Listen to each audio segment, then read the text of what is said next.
The learning lounge. આજના લેક્ચરમાં આપણે જોવાનું છે profit and loss. So selling price, SP એટલે સેલિંગ પ્રાઇસ, મીન્સ કે વેચાણ કિંમત. સીપી એટલે cost price, means cost price એટલે મૂળ કિંમત. હવે પ્રોફિટ ક્યારે મળે? તો જ્યારે સેલિંગ પ્રાઇસમાંથી કોસ્ટ પ્રાઇસ બાદ કરીએ તો આપણને પ્રોફિટ મળશે, અને કોસ્ટ પ્રાઇસ વધારે હોય અને સેલિંગ પ્રાઇસ ઓછી હોય તો cost price minus selling price કરીએ એટલે આપણને લોસ મળશે. તો પ્રોફિટ પર્સન્ટેજ માટે profit into 100 upon cost price, અને એવી જ રીતે લોસ પર્સન્ટેજ કીધું હોય તો loss into 100 upon cost price થશે. નાવ સક્સેસિવ પ્રોફિટ કીધું હોય કે પહેલાં આટલું પ્રોફિટ મળે છે, ત્યારબાદ આટલું પ્રોફિટ થાય છે, તો એના માટેનો આ ફોર્મ્યુલા છે જે આપણે એવરેજ પર્સન્ટેજ બધામાં જ જોયું હતું, રાઈટ? કે જો એક વધતું હોય તો પ્લસ, એક ઘટતું હોય તો એને માઇનસ લેવાનું, ઇન્ટુ મલ્ટીપ્લાય અપોન 100. લોસમાં બી આવું જ થશે, લોસ હશે તો માઇનસની નિશાની આવશે. ત્યારબાદ છે કે if cost price of X article is equal to selling price of Y article. જ્યારે તમને આવા ક્વેશ્ચન કીધા હોય કે અમુક આર્ટિકલની કોસ્ટ પ્રાઇસ એ અમુક આર્ટિકલના સેલિંગ પ્રાઇસ બરાબર છે, ત્યારે સીધું આ સૂત્ર કરી નાખવાનું કે X minus Y upon Y into 100. જ્યાં એક્સ છે એ સેલિંગ પ્રાઇસ છે, વાય છે એ કોસ્ટ પ્રાઇસ થશે. પ્રોફિટ યા લોસ એટલે શું થશે? જો પ્રોફિટ હોય તો selling price minus cost price, અને જો લોસ કીધો હોય તો cost price minus selling price upon cost price. Now, on selling X article, the profit or loss is equal to selling of Y article.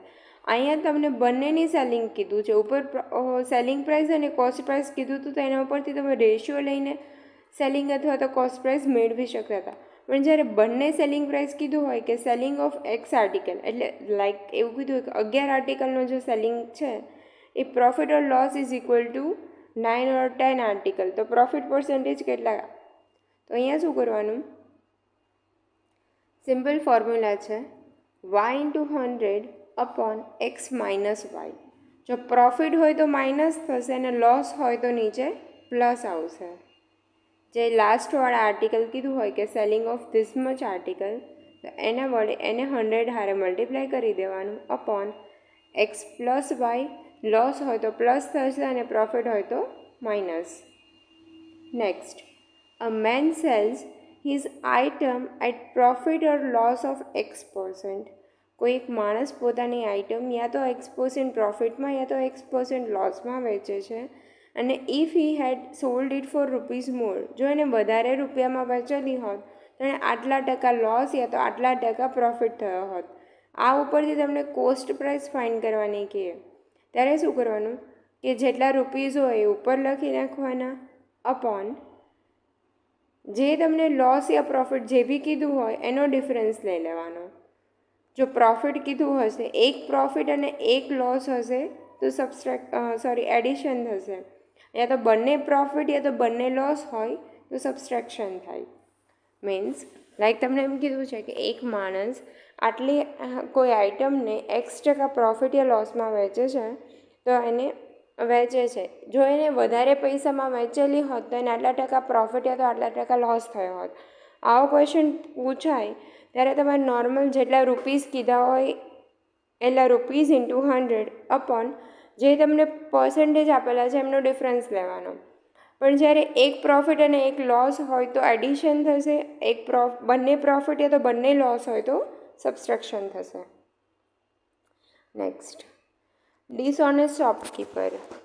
તો એના માટે શું છે? ડાયરેક્ટ ફોર્મ્યુલા છે. જો ગેઇન પર્સન્ટ તમને પૂછે તો true weight minus false weight upon false weight into 100. કેવું કીધું હોય કે 1 કિલોગ્રામ આટલા છે પણ એ 1 કિલોગ્રામ 100 રૂપિયાનું છે, અને એ ડિસઓનેસ્ટ એટલે થોડીક ચીટિંગ કરે છે અને 100 રૂપિયામાં એ 900 ગ્રામ વેચે છે. તો જે ટ્રુ વેઇટ છે 1 કિલોગ્રામ એટલે 1000 ગ્રામ minus 900 gram upon 900 gram into 100.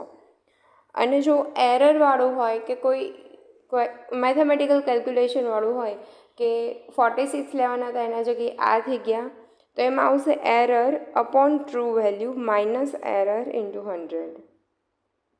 Okay, now if vendor used to sell his article at X% loss on cost price, but uses Y gram instead of Z gram, then his profit or loss is equal to કોઈ એક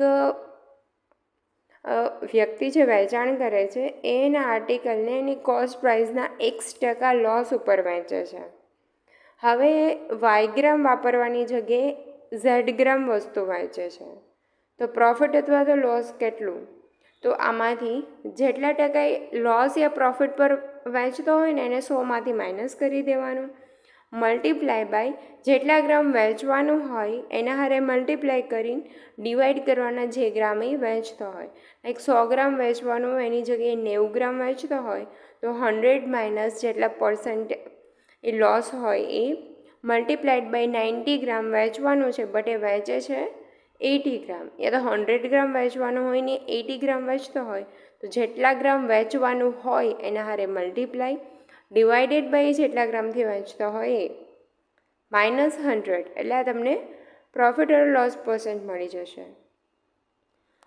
next ચલો, a man bought an old typewriter for ₹1200 and spent ₹200 on its repair.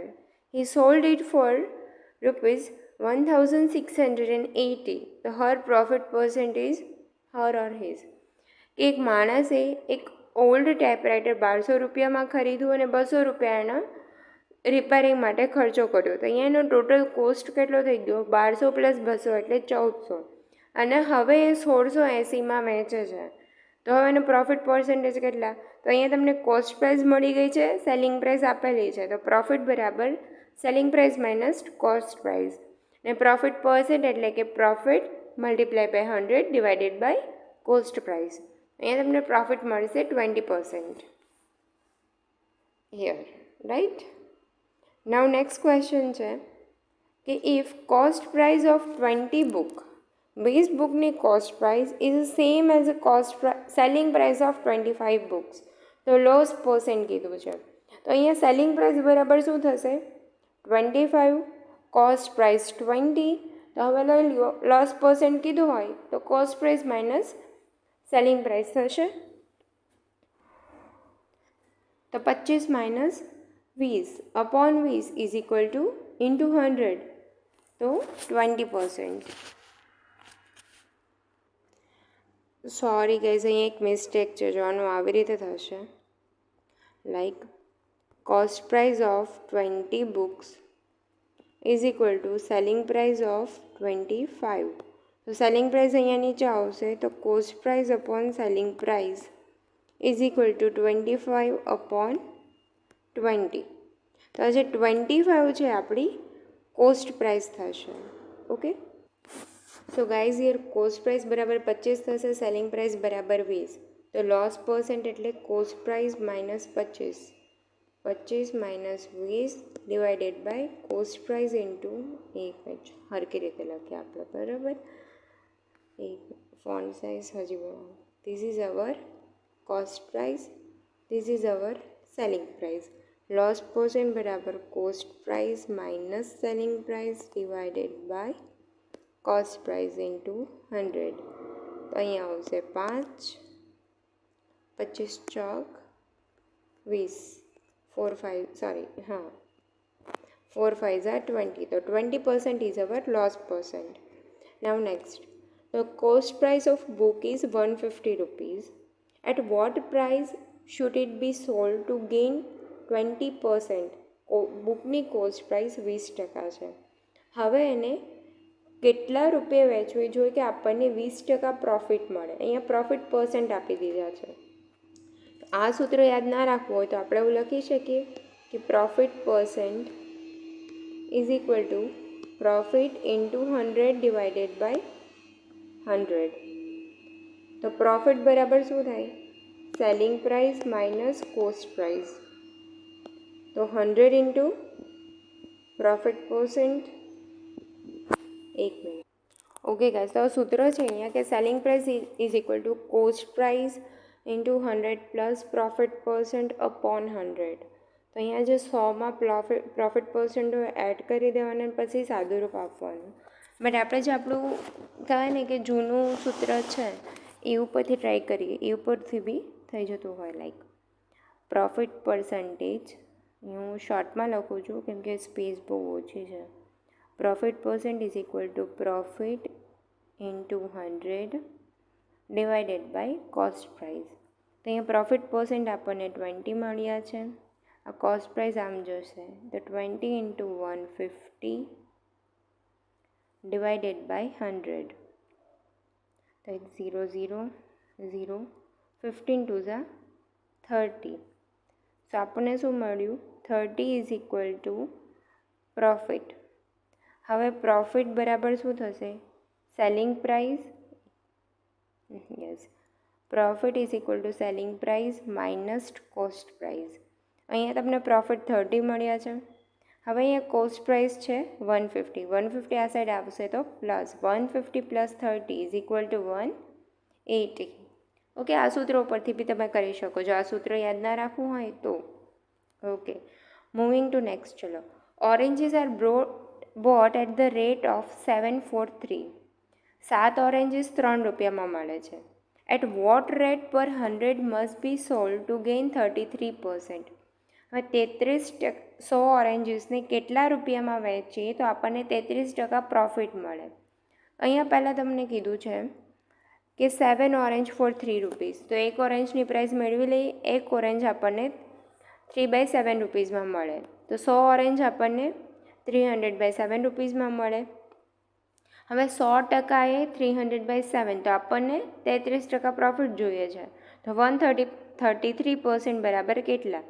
ત્રિરાશિ મૂકી દો અને સાદુરૂપ આપી દો. Answer will be 57 rupees. Now next, a person buys some pencils at 5 for rupees and sell them at 3 for rupees A.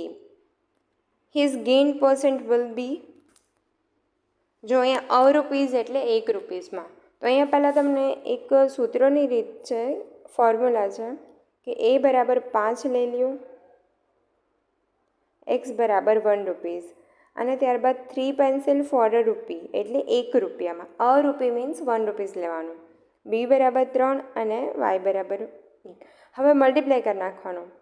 5 pencil four 1 રૂપી, 5 into 1 upon 3 into 1, 5 into 1 minus 3 into 1 upon 3 into 1 into 100%. એટલે તમને profit percent મળી જાય. But આપણે manually કરવા જઈએ તો like cost price of 5 pencil is 1 rupees.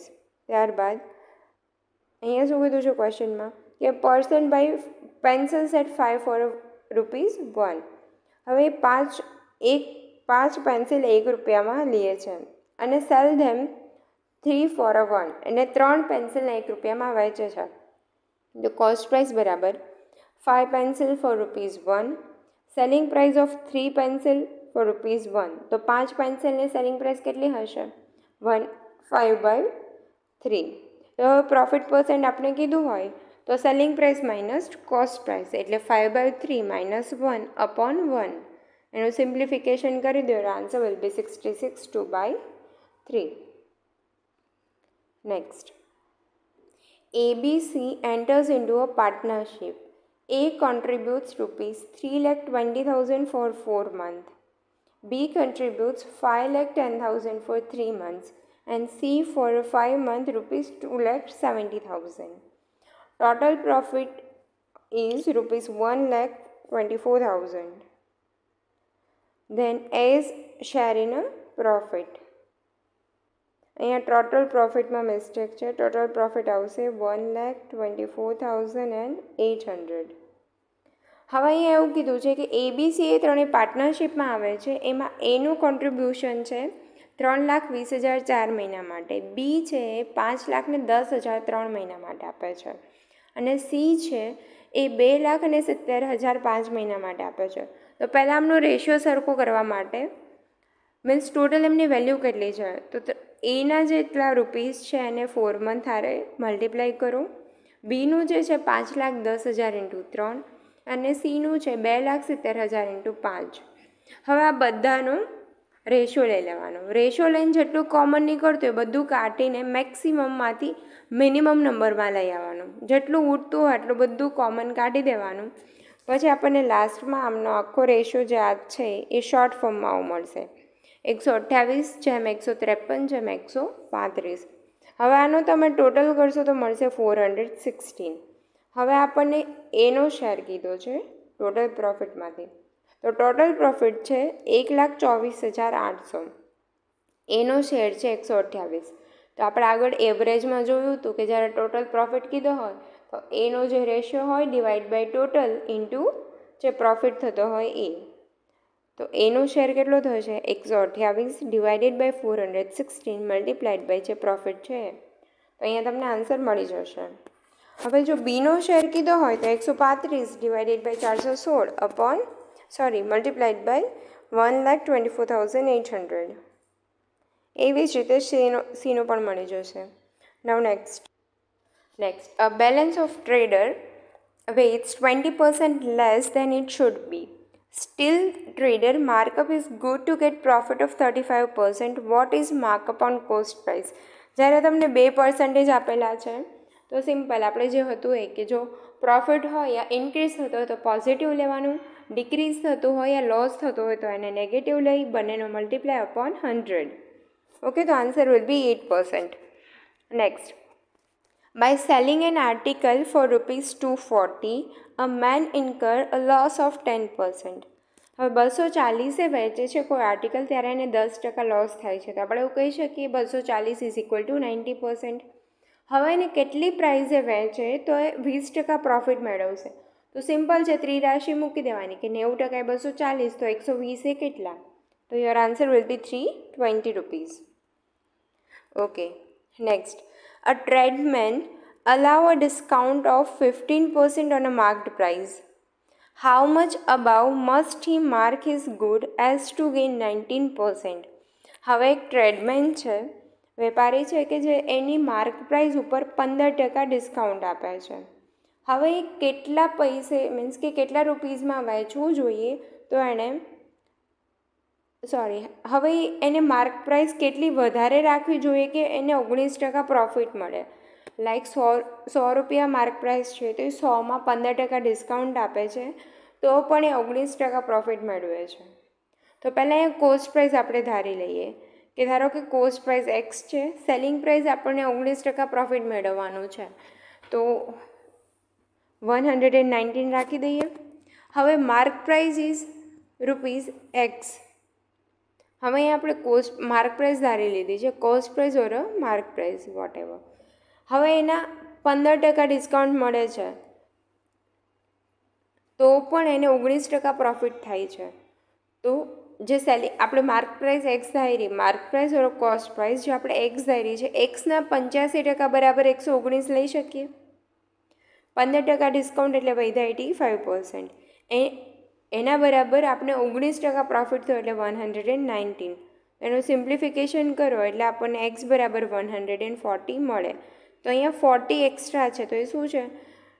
Cost price 40%થી વધારે. અહીંયા આપણને પૂછેલું છે કે કેટલા ટકા વધારે માર્કઅપ કરવું જોઈએ, તો 40%થી વધારે. અને એના માટેની બીજી મેથડ છે સિમ્પલ. જ્યારે તમને કોસ્ટ પ્રાઇસ અને માર્ક પ્રાઇસ હોય, discount, profit, cost price, mark price આ બધું હોય અને તમને પૂછો તો સિમ્પલ આ સૂત્ર લખી લેવાનું કે cost price upon mark price is equal two 100 minus જે ડિસ્કાઉન્ટ આપણે 15% આપતા હતા અપોન 100 પ્લસ પ્રોફિટ 19% હતું. એ ઉપર જે તમને મળશે એ પ્રોફિટ કોસ્ટ પ્રાઇસ મળશે, નીચે હશે એ mark price or else selling price. 100 plus profit એટલે સેલિંગ પ્રાઇસ થઈ ગયું. હવે એને આપણે શું કરીશું? પર્સન્ટેજ છે તો 119 માઇનસ 85 ડિવાઇડેડ બાય 85 એટલે મળી ગયું. જ્યારે તમને ડિસ્કાઉન્ટ આપેલું છે, પ્રોફિટ છે, કોસ્ટ પ્રાઇસ, માર્ક પ્રાઇસ આ બધું આપેલું હોય ને ત્યારે અલ્ટરવાળી મેથડ કામ લાગશે. એ તો મેન્યુઅલી બી તમે કરી શકો. Next, a man sold an article at a loss of 40%. 40% લોસે વેચે છે. If he sold that article for 12 rupees more. જો હજી એને 12 રૂપિયા વધારે ઉમેરીને વેચ્યું હોત તો એને 10% પ્રોફિટ થયો હોત. તો હવે કોસ્ટ પ્રાઇસ ગોતવાની છે. તો જે ગોતવાનું હોય ને એક્સ ધારી લો કે like cost price is equal two x. હવે 20% લોસ એટલે કે એક્સના 80% વેચે 80% પ્લસ 12 રૂપિયા વધારીને વેચે તો એને 110% થાય. 10% પ્રોફિટ છે. તો બસ એનું સિમ્પ્લિફિકેશન આપી દો. હવે 80% ઓફ એક્સ પ્લસ 12 અહીંયા 110 છે, 80% છે, 80%ના આ સાઈડ લઈ આવો તો 100 minus 110 minus 80% is equal to 30%. તો એક્સના 30% એ 12 છે, તો સાદુરૂપ આપશો એટલે 40 મળશે. બટ શોર્ટકટ જે આપણે આગળના લેક્ચરમાં કરેલી હતી અને પહેલાંના પર્સન્ટેજવાળાની બધા લેક્ચરમાં, જ્યારે પણ તમને કોઈ પર્સન્ટેજ ઓફ લોસ કે પ્રોફિટ આપેલું છે પ્લસ એવું કીધું છે કે આટલા રૂપિયા ઉમેરવાના યા તો આટલા રૂપિયા બાદ કરવાના યા આટલા રૂપિયા તમને એક્સ્ટ્રા મળશે યા તો તમને 10% ગેઇન થાય છે, 10% લોસ થાય છે, ત્યારે અને કોસ્ટ પ્રાઇસ ફાઇન્ડ કરવાની હોય તો સિમ્પલ સૂત્ર છે, જેટલા રૂપીઝ હોય એને 100 વડે મલ્ટીપ્લાય કરી દેવાના. ત્યારબાદ જે બી ડિફરન્સ છે, જો બંને લોસ થતો હોય તો માઇનસ કરવાનું, બંને પ્રોફિટ થતા હોય તો બી માઇનસ, એક લોસ અને એક પ્રોફિટ હોય તો પ્લસ કરવાનું. So 10 + 20 is equal to 30. Simplification આપી દો, વાત પૂરી. Next, A sells bicycle to B at a profit of 10%. A છે એ 10% પ્રોફિટમાં બીને વેચે છે. B sell it to C at a profit of 20%. હવે B છે એ 20% પ્રોફિટમાં વેચે છે અને સી એ રહ્યો એ બીને 10% પ્રોફિટમાં વેચે છે, બી છે એ સીને 20% પ્રોફિટમાં વેચે છે. તો સી છે એ છેલ્લે 264 રૂપિયા પે કરે છે, તો એ કેટલા રૂપિયામાં લીધી હશે? તો જ્યારે આવી રીતે પર્સન્ટેજ સક્સેસિવવાળું આવે ત્યારે મેં તમને કીધું હતું કે કોઈ ડાયરેક્ટ કરી દેવાનું આ રીતે. It is easy form. Like એ એક્સ રૂપીઝમાં લીધી હોય તો એના 10% એટલે 110/100. હવે 20% પ્રોફિટ છે તો 120/100 ઇઝ ઇક્વલ ટુ 260. સિમ્પ્લિફિકેશન આપો તો એટલે તમને એક્સની વેલ્યુ મળી જાય. Now a man sells 2 pipe at 12 rupees each. 2 pipe છે, બંનેને 12 રૂપિયામાં વેચે છે, તો એક ઉપર એને 20% પ્રોફિટ થાય છે અને બીજા ઉપર એને 20% લોસ થાય છે. તો આખા ટ્રાન્ઝેક્શનમાં શું થયું હશે? યા તો પ્રોફિટ યા તો લોસ. પહેલાં તો જો તમને ડાયરેક્ટ પ્રોફિટ કે લોસ કીધું હોય તો મેં કીધું હતું કે 20% હોય ને, 20% પ્રોફિટ કે 20% લોસ, તો ઓવરઓલ 4% લોસ થશે. બટ અહીંયા આપણે રૂપીઝ ફાઇન્ડ કરવાના છે. તો પહેલાં સિમ્પલ છે કે જ્યારે આવા ક્વેશ્ચન હોય ને આપણે કીધું હતું કે 20/2/100, તો 4% લોસ થાય છે. હવે સિમ્પલ ત્રિરાશિ મૂકી દેવાની કે 4% લોસ થયો એટલે 1 મિનિટ કે 96% એ 24 રૂપિયા છે કોસ્ટ પ્રાઇસ. અહીંયા 2 પાઇપના છે કે 2 પાઇપ્સ એટ 12 રૂપીઝ ઇચ. તો એક પાઇપના 12 તો 2 પાઇપના 24 રૂપિયા. તો 4% એ કેટલા? તો 4 × 24 / 96. તો આનું સિમ્પ્લિફિકેશન કરો એટલે 1 રૂપીઝ આવશે. તો loss of ₹1. There is one alter method. Like total cost selling price કેટલી થશે આપણે? 24. હવે એક ઉપર 20% પ્રોફિટ છે, તો 12ના 20% પ્રોફિટ એટલે 12 120 રૂપિયા છે, તો 100% આપણને કેટલા મળશે? તો અહીંયા કોસ્ટ પ્રાઇસ મળી ગઈ 10 રૂપિયા. હવે બીજામાં 12 રૂપિયામાં 20% લોસ છે, તો 12 એ 80% બરાબર છે, તો 100% બરાબર કેટલા? તો અહીંયા આવશે 15 રૂપિયા. તો આ બંનેનો પ્લસ કરો તો શું થશે? 25. તો ઓરિજિનલ પ્રાઇસ હતી, આપણી કોસ્ટ પ્રાઇસ 25 છે, બટ આપણે વેચીએ છીએ 24 રૂપિયામાં, તો 1 રૂપિયાનો લોસ થાય છે. Now next, in a difference between selling price of an article at profit of 6% and 4% is 3 rupees. હવે આપણને ડિફરન્ટ આપ્યો છે કે જ્યારે 6% પ્રોફિટ આર્ટિકલ વેચીએ અને 4% એ વેચીએ આર્ટિકલ, તો બંનેનો જે ડિફરન્સ છે એ 3 છે. સો 2% બરાબર 3 મળી જાય. હવે cost price of article should be, તો 2% એ 3 છે, તો 100% એ કેટલા? સિમ્પ્લિફિકેશન આપી દો એટલે answer will be 150 rupees. Next, a reduction of 15% in the price of apple would enable purchaser to get 2 kg more apple for ₹240. તો પ્રાઇસ ઓફ એપલ નવી price કીધી છે. હવે એવું કહે છે કે જ્યારે 15% ઘટાડવામાં આવે કોઈ પહેલાં સફરજનની પ્રાઇસ જે હતી એમાંથી 15% ઘટાડી દઈએ તો 240માં એમને 2 કિલોગ્રામ વધારે મળે છે. પહેલાં 240માં જેટલા મળતા હતા એનાથી 2 કિલોગ્રામ વધારે મળે છે. હવે નવી પ્રાઇસ શું હશે? તો પહેલાં તો તમે આપણે જે રીતે લાસ્ટ એવરેજમાં કર્યું તો એ જ રીતે કરી શકો કે ઓરિજિનલ પ્રાઇસ એક્સ ધારી લેવાની, નવી પ્રાઇસ થશે એક્સના 85%, રાઈટ, 15% લોસ છે એટલે તો 0.85x. પહેલાં ક્વોન્ટિટી તમને n મળતી હતી, હવે n+2. તો પછી શું થશે? n into x is equal two 240. 240માં તમને n ઇન્ટુ એક્સ મળે છે ન્યૂ પ્રાઇસ, તો n+2 into 0.85x is equal two 240. હવે અહીંયા તમે n બરાબર 240/x મૂકી સિમ્પ્લિફિકેશન આપી દેવાનું, સો તમારો આન્સર મળી જાય. બટ આપણે એક સિમ્પલ રીત પર જોઈ હતી કે જ્યારે તમને પર્સન્ટેજ રિડક્શન યા તો વધારે કીધું હોય પ્લસ તમને ક્વોન્ટિટી અને રૂપીઝ આપેલા હોય તો જેટલા પર્સન્ટેજ કીધું હોય એને સિમ્પલ ફોર્મમાં લખી દેવાનું, multiply by rupees 240 divided by જેટલા બી વધારે કે ઓછી ક્વોન્ટિટી થતી હોય એ. તો આનું સિમ્પ્લિફિકેશન કરી દઈએ. 2 ઇન્ટુ 12 અહીંયા થશે 5 3 ઝા 15 ને 5 2 ઝા 10, 2 6 ઝા 12, 6 2 ઝા 12 અને 6 2 ઝા 12 અને 6 3 ઝા 18. સો યોર આન્સર વિલ બી 18. સો નવી પ્રાઇસ તમારી થશે 18. અને અહીંયા સિમ્પ્લિફિકેશન કરીને તમને ઓરિજિનલ પ્રાઇસ મળશે એક્સ. હવે એક્સને તમારે મલ્ટીપ્લાય બાય 0.85 કરો એટલે તમને ન્યૂ પ્રાઇસ મળી જશે, રાઈટ? Okay, thank you. તો અહીંયા આપણું પ્રોફિટ એન્ડ લોસ પૂરું થાય છે. નેક્સ્ટ ચેપ્ટર આપણું હશે ડિસ્કાઉન્ટ. હવે આ બધા એવરેજમાં તમારો કોન્સેપ્ટ ક્લિયર હોય તો આ બધા તમને ઇઝીલી સમજાઈ જશે. સેમ ફોર્મ્યુલા સેમ રીત યુઝ થાય. Okay, so thank you guys. જો તમને અમારો વિડીયો ગમે હોય તો પ્લીઝ લાઇક, શેર અને સબસ્ક્રાઈબ અવર ચેનલ. એન્ડ કોઈ બી ડાઉટ હોય તો તમે ટેલિગ્રામમાં બી મેસેજ કરી શકો છો એન્ડ કમેન્ટ સેક્શનમાં બી. By, thank you.